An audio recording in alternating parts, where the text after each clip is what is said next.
आपने जीवन भर अपने देश भारत को सबसे ऊपर रखने की बात कही है। जब आप 8 साल के थे तब आप आरएसएस में शामिल। क्या आप आरएसएस के बारे में बता सकते हैं, जो हिंदू राष्ट्रवाद के विचार का और क्या प्रभाव पड़ा? आप जो भी आज हैं और आपके राजनीतिक विचारों के विकास पर उनका क्या प्रभाव पड़ा? देखिए, एक तो बचपन में कुछ न कुछ करते रहना ये स्वभाव था मेरा।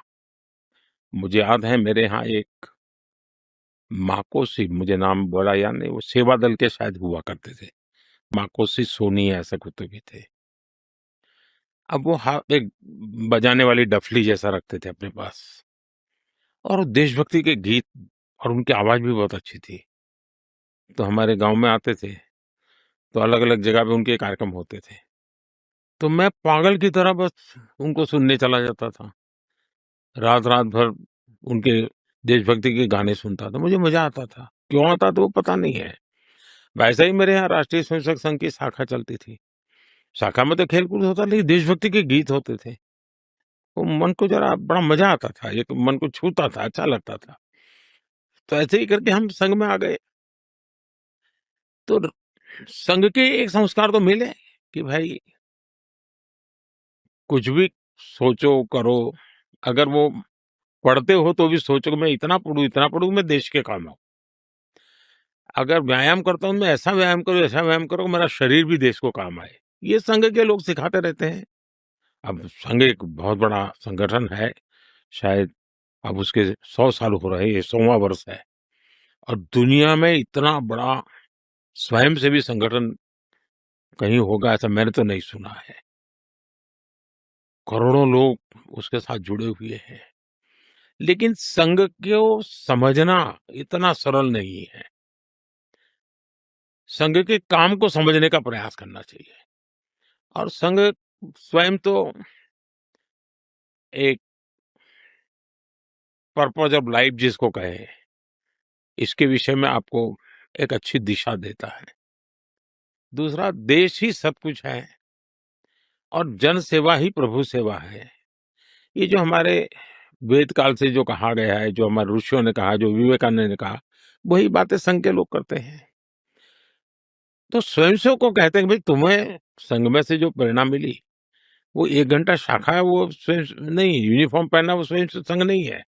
तुमने समाज के लिए कुछ करना चाहिए, और वो उस प्रेरणा के आज ऐसे काम चल रहे हैं, जैसे कुछ स्वयंसेवकों ने सेवा भारती नाम का संगठन खड़ा किया है। ये सेवा भारती जो गरीब बस्तियां होती है, झुग्गी झोपड़ी में गरीब लोग रहते हैं, जिसको वो सेवा बस्ती कहते हैं। मेरी मोटी-मोटी जानकारी है कि करीब 1.25 लाख सेवा प्रकल्प चलाते हैं वो, और किसी सरकार की मदद के बिना समाज की मदद से वहां जाना, समय देना, बच्चों को पढ़ाना, उनके हेल्थ की चिंता करना, ऐसे ऐसे काम करते हैं। संस्कार उनके अंदर लाना, उस इलाके में स्वच्छता का काम करना, यानी बिल्कुल 1.25 लाख एक छोटा नंबर नहीं है। वैसे कुछ स्वयंसेवक हैं, संघ में से ही गढ़े हुए हैं, वो वनवासी कल्याण आश्रम चलाते हैं, और वो जंगलों में आदिवासियों के बीच में रह करके आदिवासियों की सेवा करते हैं। 70,000 से ज्यादा वन टीचर वन स्कूल, एकल विद्यालय चलाते हैं। और अमेरिका में भी कुछ लोग हैं जो उनको लिए शायद $10 या $15 का डोनेशन करते हैं इस काम के लिए। और वो कहते हैं कि एक कोका कोला नहीं पीनी है इस महीने, एक कोका कोला मत पियो, और उतना पैसा ये एकल विद्यालय को दो। अब 70,000 एकल विद्यालय आदिवासी बच्चों को पढ़ाने के लिए करना। कुछ स्वयंसेवकों ने शिक्षा में क्रांति लाने के लिए विद्या भारती नाम का संगठन खड़ा किया।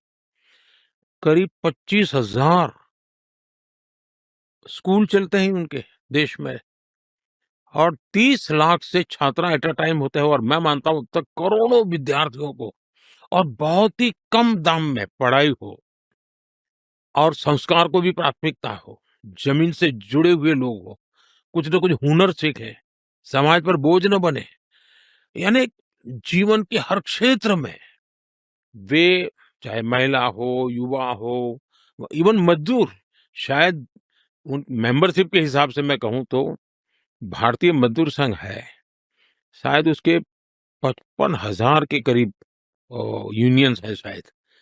और करोड़ों की तादाद में उनके मेंबर्स हैं। शायद दुनिया में इतना बड़ा लेबर यूनियन कुछ नहीं होगा। और सिखा कैसा जाता है?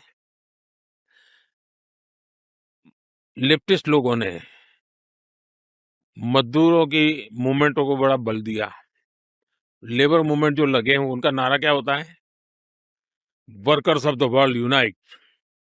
दुनिया के मजदूरों एक हो जाओ, फिर देख लेंगे, ये भाव होता है। ये मजदूर संघ वाले क्या कहते हैं, जो आरएसएस की शाखा से निकले हुए स्वयं मजदूर संघ चलाते हैं, वो कहते हैं वर्कर्स यूनाइट द वर्ल्ड।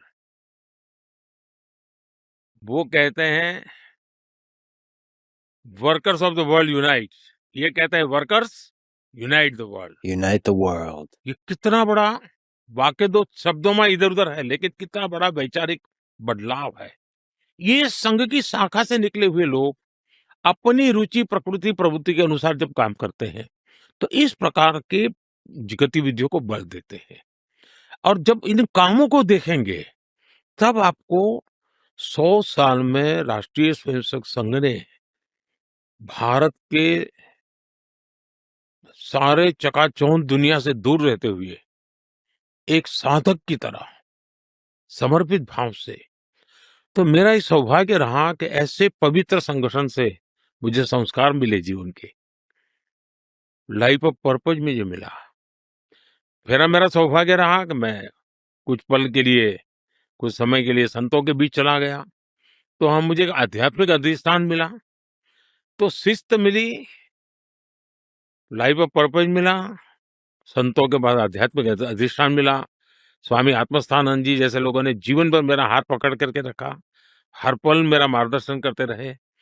तो रामकृष्ण मिशन, स्वामी विवेकानंद जी, उनके विचार, संघ के सेवा भाव, इन सब ने मुझे